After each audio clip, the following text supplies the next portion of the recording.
Pocket టూల్కి దశాబ్దాల చరిత్ర ఉంది. ఇంటర్నెట్లోని సమాచారాన్ని సేవ్ చేసుకోవడంలో లక్షలాది మందికి అది ఏళ్ల తరబడి ఉపయోగపడింది. అసలు ఇప్పటికీ దానికి ఎంతోమంది ఫ్యాన్స్ ఉన్నారు. ఆ టూల్ వాడకపోతే రోజు గడవని వాళ్ళు ఉన్నారు. మరి అలాంటి గొప్ప టూల్ని ఇంత హఠాత్తుగా క్లోజ్ చేసేయాల్సిన పనేంటి? ఇదిగో ఇది కారణమని పైకి ఏదో చెప్పొచ్చు, కానీ అసలైన కారణం వేరే ఉండొచ్చు.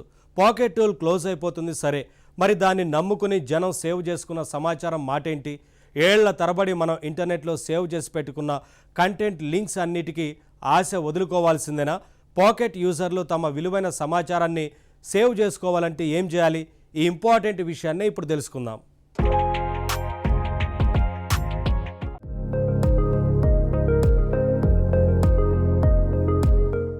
పాకెట్ 2007లో మొదలైన సర్వీస్ 10 ఏళ్ల పాటు అద్భుతంగా సాగింది. ఎందరికో ఉపయోగపడింది. ముఖ్యంగా రీసెర్చర్లకి వరంలా పనిచేసింది. కానీ దీన్ని 2017లో మోజిల్లా వాళ్ళు సొంతం చేసుకున్నారు. అయితే అప్పటి నుంచే దీనికి ఇబ్బందులు ఎదురయ్యాయని చెప్పొచ్చు. ఎందుకంటే 2017 తర్వాత మోజిల్లా వాళ్ళు ఒక పిచ్చి రూల్ పెట్టారు. పాకెట్ అకౌంట్ ఉన్న వాళ్ళు మోజిల్లా అకౌంట్తో మెర్జ్ చేయాలన్నారు.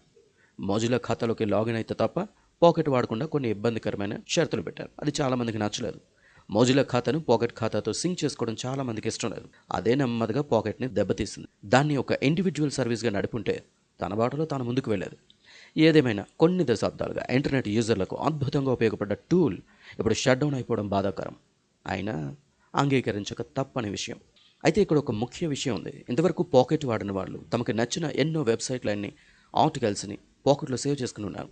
ఇప్పటివరకు అవన్నీ వాళ్ళ అకౌంట్స్లో సేవ్స్ అనే కేటగిరీలో భద్రంగా ఉన్నాయి. కానీ ఇకపైన వాటి పరిస్థితి ఏంటి? అదే ఇప్పుడు ముఖ్యమైన ప్రశ్న. పాకెట్ సర్వీసులు 2025 జూలై 8వ తేదీ నుంచి క్లోజ్. ఆ తర్వాత పాకెట్ వెబ్సైట్ కానీ పాకెట్ యాప్లు కానీ ఏపీఐని కానీ ఎవ్వరూ వాడలేరు. మరి ఎలా? ఎన్నో ఏళ్ళుగా మనం సేవ్ చేసి పెట్టుకున్న విలువైన ఆర్టికల్ లింకులన్నీ ఏమైపోతాయి? ఆ భయం అక్కర్లేదంటున్నారు మోజిల్లా వాళ్ళు. మనం ఎప్పటివరకు సేవ్ చేసుకున్న ఐటమ్స్ను ఎక్స్పోర్ట్ చేసుకుని దాచుకునే అవకాశాన్ని వాళ్ళు ఇస్తున్నారు. అది ఎలా చేయాలి? మనం మన పాకెట్ అకౌంట్లో ఏ ఈమెయిల్ అడ్రస్ వాడుతున్నామో ఆ అడ్రస్ని సైట్లో ఇచ్చి ఎక్స్పోర్ట్ పాకెట్ డేటా అని క్లిక్ చేయాలి. కొన్ని గంటల్లో ఆ అడ్రస్కి వాళ్ళు ఒక ఈమెయిల్ పంపుతారు. అందులో ఒక డౌన్లోడ్ లింక్ ఉంటుంది.